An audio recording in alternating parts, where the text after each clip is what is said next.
आज हम reported speech में इम्पेरेटिव सेंटेंसेस की बात करेंगे यानी कि रिक्वेस्ट्स, कमांड्स, ऑर्डर्स, एडवाइसेस को किस तरीके से ट्रीट करना होता है while changing them from direct to indirect speech. We are on the verge of completion of this topic. सिर्फ हमारा एक्सक्लेमेशंस रह गया है जो आपको अगले वीडियो में मिल जाएगा and that is not a very big topic. सिर्फ 5 मिनट्स का है एक्सक्लेमेशंस। मेजॉरिटी ऑफ पार्ट्स जो था क्वेश्चन, स्टेटमेंट्स एंड इम्पेरेटिव्स वो हम आज ही ख़त्म कर देंगे। And do let me know in the comment section आप नेक्स्ट क्लास में क्या पढ़ना चाहते हैं। एंड मॉक टेस्ट जैसे कि मैंने अपलोड कर दिया था सी टेट के लिए DSSB के पास्ट ईयर्स क्वेश्चंस को निकाल के, नेक्स्ट आपको SSC और बैंकिंग मिलने वाला है। एज यू नो SSC के नोटिफिकेशन भी आउट है CHSL के का, आई मीन दिसंबर के अंदर आई गेस उसका लास्ट डेट है, तो एग्ज़ाम उसका बहुत जल्द होने वाला है, तो आपको उसका मॉक टेस्ट भी बहुत जल्दी मिलेगा। Now let's start the topic. Now see imperatives होते क्या हैं। एक्चुअली इम्पेरेटिव सेंटेंसेस का मतलब होता है जिन सेंटेंसेस के थ्रू ऑर्डर, किसी को ऑर्डर देना, किसी से रिक्वेस्ट करना, या फिर अगर आप किसी को सजेशंस दे रहे हैं, आप किसी को कोई एडवाइस कर रहे हैं, वो वाले सेंटेंसेस जो होते हैं उनको इम्पेरेटिव सेंटेंसेस बोला जाता है। ठीक है, इसके साथ साथ आपका टाइप ऑफ सेंटेंसेस वाला टॉपिक भी चल रहा है। जो नॉर्मल स्टेटमेंट्स होते हैं वो होते हैं डेक्लरेटिव सेंटेंसेस या फिर असर्टिव सेंटेंसेस भी आप उनको बोल सकते हैं अगर वो पॉजिटिव वाले हैं तो। ठीक है, डेक्लरेटिव एक्चुअली। सो डेक्लरेटिव सेंटेंसेस हम लोगों ने पार्ट 1 में करा था, जो नॉर्मल स्टेटमेंट्स होते हैं कि उनको कैसे आपको डील करना होता है। उसके अंदर असर्टिव वो होते हैं जो पॉजिटिव वाले होते हैं। For example, I finished my work. Okay, वो होते हैं डेक्लरेटिव में असर्टिव, जिसमें पॉजिटिव है। अगर उसमें नेगेटिव है तो वो नेगेटिव सेंटेंसेस में आएंगे, I did not finish my work. ठीक है, तो जो नॉर्मल स्टेटमेंट्स होते हैं वो डेक्लरेटिव होते हैं। उसके बाद हम लोगों ने पार्ट 2 के अंदर हम लोगों ने क्वेश्चंस करे थे। क्वेश्चंस को इंटेरोगेटिव सेंटेंसेस भी बोलते हैं। नाउ इन दिस वीडियो हम इम्पेरेटिव्स पढ़ने वाले हैं, यानी कि इम्पेरेटिव के अंदर रिक्वेस्ट होता है, प्लीज आपको देखने को मिल सकता है, कमांड्स, ऑर्डर्स होंगे, shut the door, shut the window, finish your job, follow me, these all are commands. और थर्ड जो आपको दिखता है इम्पेरेटिव्स के अंदर, वो होता है advice. For example, doctor advised his patient to take the medicine on time. So इस तरीके से ये होंगे सजेशंस, तीनों ही रिक्वेस्ट, ऑर्डर्स एंड एडवाइजेस। ठीक है, ये सारा इम्पेरेटिव का ही पार्ट होता है। और फोर्थ पार्ट जो अब हमारा लास्ट में बचा है वो एक्सक्लेमेशंस होगा। एक्सक्लेमेटरी सेंटेंसेस क्या होते हैं अगली वीडियो में बात उसके बारे में करेंगे। सो इम्पेरेटिव सेंटेंसेस का ट्रीटमेंट कैसे होता है, लेट्स अंडरस्टैंड इट। आपको दिख रहा है स्क्रीन पे, ओपन द डोर ना। Open the door obviously request तो नहीं है, अगर प्लीज ओपन द डोर होता तो वो रिक्वेस्ट हो जाता। Open the door now it's a command, command means order. Please help me, it's a request, you know it. Quit smoking. Obviously, it's an advice. Don't make noise. Now it's again a command or an order. So imperative sentences के अंदर command हो सकता है, command means order, request होगा, advice होगा, suggestions होगा। अब उनको जब भी आप ट्रीट करेंगे, डायरेक्ट से इनडायरेक्ट की तरफ हम जाएंगे, तो आप वहाँ पर एक तो रिपोर्टिंग वर्ब का यूज़ करने वाले हैं। रिपोर्टिंग वर्ब अब क्या होता है, आइए एक बार उसको डिटेल में समझते हैं हम लोग। See for example, she said to me please shut the door. अब यहाँ पर सेट टू, जैसे आपको पता है उस सेट टू को हमने क्वेश्चंस में कैसे उसको ट्रीट किया था, हमने उस सेट टू को आस्क्ड में चेंज कर लिया था जब वो क्वेश्चंस था, पूछना। और जब वो स्टेटमेंट था तो हमने उस सेट टू को टोल्ड में चेंज करा था। तो ये told, asked are reporting verbs. तो यहाँ पर अब प्लीज है ना, तो आपको यहाँ पे रिक्वेस्टेड आप उसको करेंगे। ठीक है, तो ये रिक्वेस्टेड क्या है, reporting verb. So she said to को आपने किस में चेंज कर दिया while going from direct to indirect speech, requested. She requested me. अब आपको यहाँ पर ना इम्पेरेटिव्स का ट्रीटमेंट सबसे ज़्यादा सिंपल है। अगर आपको पेपर में इम्पेरेटिव्स देखने को मिलते हैं ना तो आपके मज़े आने वाले हैं, क्योंकि आप सबसे इजी है ये out of all the variants that we have done. Please की आपको जगह, आपको यहाँ पर आपने रिक्वेस्टेड पहले ही लगा दिया, रिपोर्टिंग वर्ब से ही आपका रिफ्लेक्ट हो रहा है कि यहाँ पे रिक्वेस्ट है। सो शी रिक्वेस्टेड मी आपको यहाँ पे टू लगाना होता है। इम्पेरेटिव्स क्यों इजी होते हैं? क्योंकि यहाँ पर टू आ जाता है, और टू के आते ही हम लोगों ने बचपन से इंग्लिश ग्रामर का रूल पढ़ा है कि जब टू आ जाता है तो टू के साथ तो फर्स्ट फॉर्म का यूज होता है। टू गो बोलते हैं, टू ईट बोलते हैं, टू एट तो कभी भी नहीं होता है, टू वेंट तो कभी भी नहीं होगा। ठीक है, तो टू के साथ तो हमारा first form of verb English grammar में लगता ही लगता है। तो जब फर्स्ट फॉर्म लग गया तो फिर क्या डिफिकल्ट, मतलब वो टेंसेस का जो कन्वर्जन था, present to past, past to past perfect, वो टॉपिक ही वो चेंज हो गया। अब वहां पे टेंसेस तो बदलना ही नहीं है, बिकॉज टू के साथ तो हमेशा फर्स्ट फॉर्म आएगा। Okay, so she requested me, to लगा दिया, अब आगे अपना वर्ब लगा दो। लास्ट का जो बचा हुआ इंपॉर्टेंट पार्ट है ना, जो आपको मैसेज देना है, वो आपको लगाना है।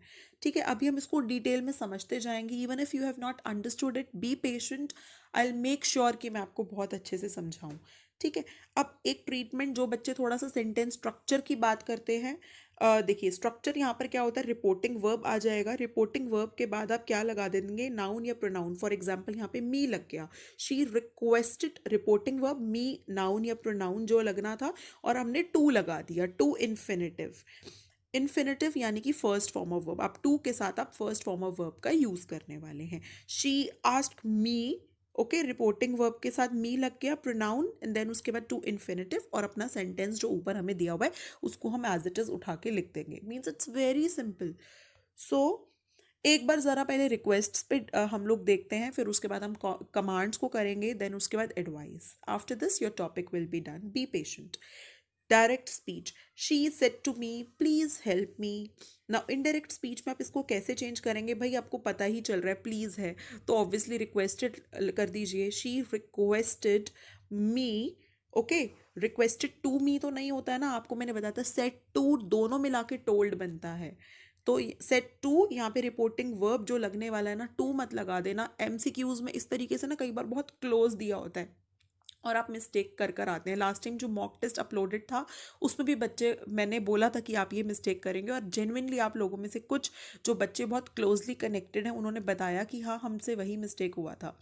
Okay, so just be careful. She requested मी, ठीक है, उसके बाद टू लगा दो। प्लीज तो पहले ही रिफ्लेक्ट हो गया, प्लीज नहीं आता है, आपने ऑलरेडी उसको रिक्वेस्टेड कर दिया। She requested me to help her. Okay, very simple, to help her. अब हर क्यों आया, आई बिलीव कि आपको इतना तो अभी तक समझ में आ ही गया होगा कि सब्जेक्ट को कैसे ट्रीट करना होता है। कोई मैंने आपको रूल्स नहीं बताए थे इसके। Okay, then direct speech, his wife said to him please don't take any risk. So his wife begged. Now you must be thinking कि मैंने यहाँ पे रिक्वेस्टेड क्यों नहीं लगाया है। आप रिक्वेस्टेड भी लगा देंगे तो भी बिल्कुल ठीक है, पर आपको पता होना चाहिए कि रिक्वेस्ट के लिए किस तरीके से रिपोर्टिंग वर्ब्स का यूज़ किया जाता है। मतलब रिक्वेस्ट को दिखाने के लिए आप रिक्वेस्टेड, बेग्ड, इसका भी यूज़ कर सकते हैं। ठीक है, आप टोल्ड भी लिख देंगे, that is also absolutely right. But मैं आपको वेरिएंट्स दिखा रही हूँ कि एमसीक्यू में आपको क्या क्या वैरायटीज़ मिल सकती हैं। जो मेरे साथ स्कूल के बच्चे कनेक्टेड हैं वो आप सेंटेंसेस में कुछ भी लगा सकते हो, रिक्वेस्टेड भी लगा सकते हो, बेग्ड भी, टोल्ड भी। Okay, his wife begged him.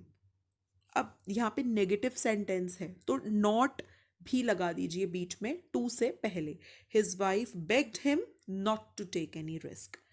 The boy said to his friend please play that tune again. The boy requested his friend to play that tune again.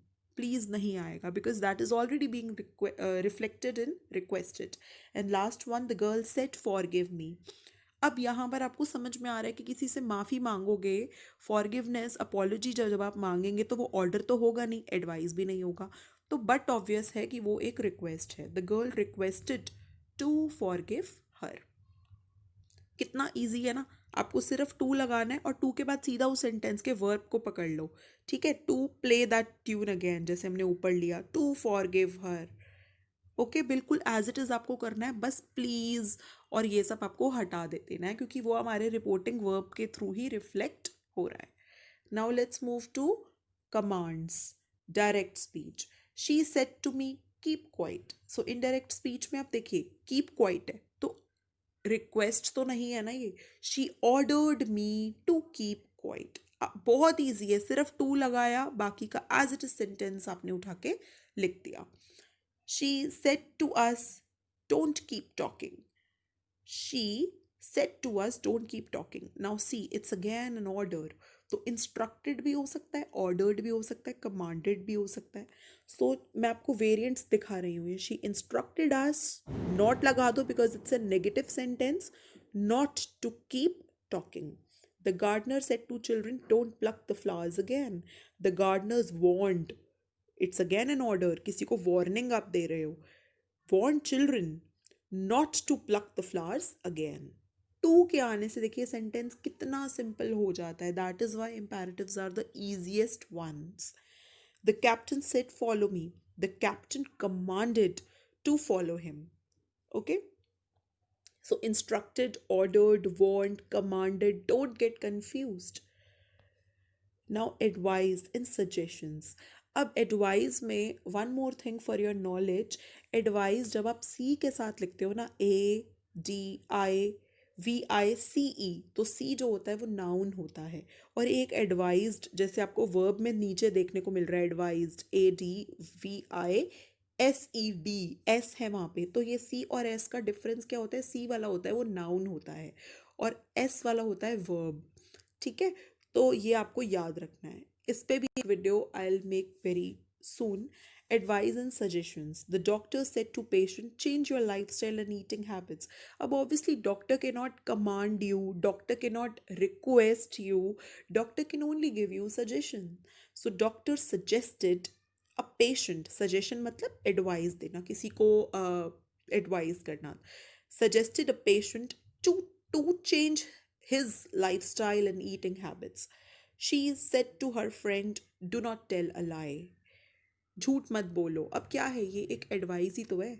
So she advised her friend, not आप पहले लगाएंगे क्योंकि negative है, फिर to tell a lie. The mother said to Mohit quit, sorry, don't smoke. It's again an advice. The mother told, told भी आ रहा है तो भी परफेक्टली फाइन है. अगर आप रिक्वेस्टेड, कमांड्स और एडवाइस की जगह आप सब में भी अगर टोल्ड भी लगा दोगे ना तो भी कोई रॉन्ग नहीं करेगा. बट एमसीक्यू में अगर रिक्वेस्टेड, कमांड या एडवाइज्ड अगर दिया हो तो वो बेटर ऑप्शन होगा. अगर आपको दोनों आ सकते हैं कंफ्यूज करने के लिए तो बेटर वाले पे आप टिक करिए, जो बेटर उस सेंटेंस के मीनिंग को दिखा रहा है. तो टोल्ड भी अगर आता है तो भी आई बिलीव कि ठीक ही होगा. बट कई बार एग्जामिनर कंफ्यूज करने के लिए दोनों क्लोज वंस भी दे सकता है, because I have seen them in the past years paper. तो that is why I am telling you this thing again and again. The mother told Mohit not to smoke. Now we have done the topic. Now let's revise. I have given you 5 sentences. Practice them और इसके correct answers मुझे comment section में लिख के भेजिए. मैं बताऊंगी कि आपने इसमें क्या मिस्टेक करा है अगर कुछ होगा तो. And thank you for watching the video. Do subscribe to my channel Learning Edu for more such videos. अगर आपको मॉक टेस्ट वगैरह चाहिए, प्रैक्टिस टेस्ट चाहिए, and do subscribe to channel Gyan IQ. Thank you.